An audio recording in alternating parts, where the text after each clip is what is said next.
Voilà, donc un petit peu pour dire, mais cela veut dire quand même que déjà il existait un peuple, et que le peuple de Dieu était appelé chrétien, et que les chrétiens étaient le peuple de Dieu. Et ainsi donc, au travers de ce texte et d'autres textes dans la parole de Dieu, on ne naît pas chrétien. On le devient par une rencontre personnelle avec notre Seigneur et Sauveur Jésus-Christ et le message, bien sûr, puissant de sa parole, l'évangile.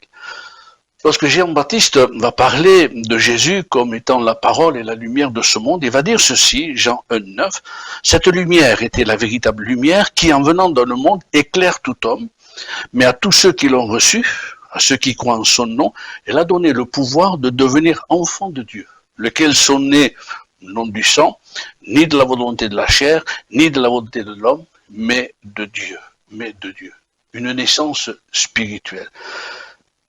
Jésus dira à Nicodème, cet homme théologien, il dira ceci, en vérité, je te le dis, si un homme ne naît d'eau et d'esprit, il ne peut entrer dans le royaume de Dieu.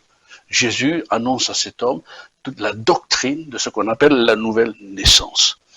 Donc on ne naît pas chrétien, mais on le devient par une nouvelle naissance, une rencontre avec le Seigneur. Et regardez comment la parole de Dieu, le Nouveau Testament, appelle ces chrétiens, ces hommes et ces femmes qui, après une rencontre avec le Seigneur, sont nés de nouveau.